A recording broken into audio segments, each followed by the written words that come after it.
Dried spices don't spoil or go bad per se, but they do lose their potency over time. When they're whole, like this coriander is, it could take up to a year before it loses its flavor and aroma. But if they're ground or powdered, it could happen as soon as in 30 days. So in this video series that I'm calling Using Up, we're gonna focus on a single spice each time, not use recipes, but focus on techniques and tricks of which you can incorporate them into everyday cooking. Making sure that your spices are in constant rotation and making sure that all the stuff that you have in your pantry stays fresh.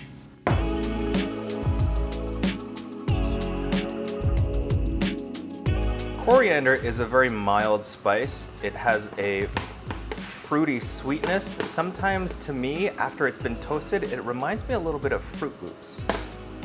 It's used in cuisines all around the world, especially in South Asian and actually some European cuisines as well. Because of its mild sweetness, it is super versatile and lends itself for use in a whole number of ways.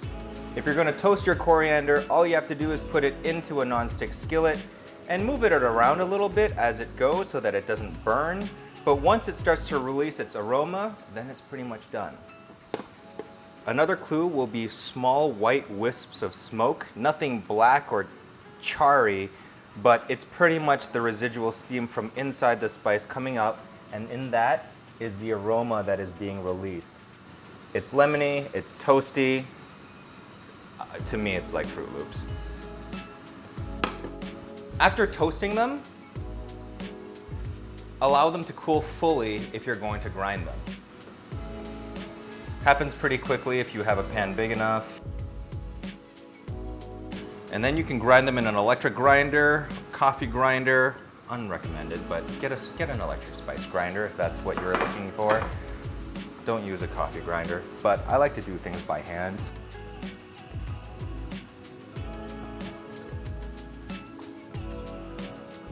Besides Fruit Loops itself, I would describe the aroma that's coming out of this right now as a little lemony, quite floral. There's just a fantastic mild perfume about coriander, which makes it just not surprising that it's used in so many different cuisines all around the world.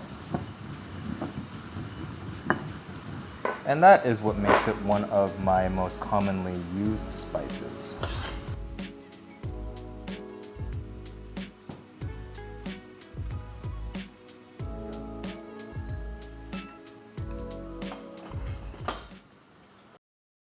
Buying drugs on the black market used to be such a harrowing experience, but thank God I don't feel that way anymore, thanks to NordVPN. Just kidding, actually nobody's willing to sponsor me, so I'm here to sponsor myself.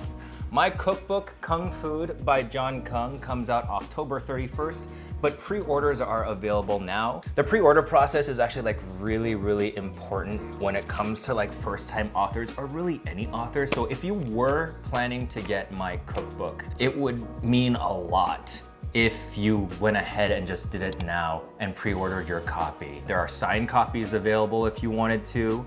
Recipes like this will not be on the book because I just made this up as we go. But it's okay, we have a video for this. But the chili oil that went on this, as well as a few fried chicken recipes, will be in this as well. So, pre-order now, Kung Food by John Kung, and thank you so much. In its powdered form, mixed with a whole bunch of other savory spices such as paprika or garlic powder or cumin, it can be made into a beautiful blackening spice for searing fish. Also in this form, it can be added with salt and pepper and any kind of other spices to be used as a rub. And of course, it's also used as a base spice for a lot of curry powders or masalas.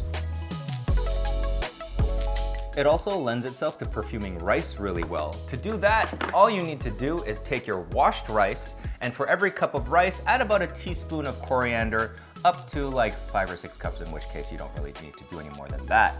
Making sure you add your coriander as a last step ensures that it's just easy to pick off after the rice has been fully cooked.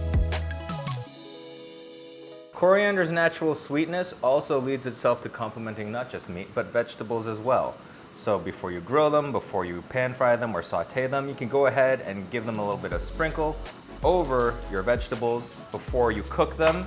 Give it a little toss.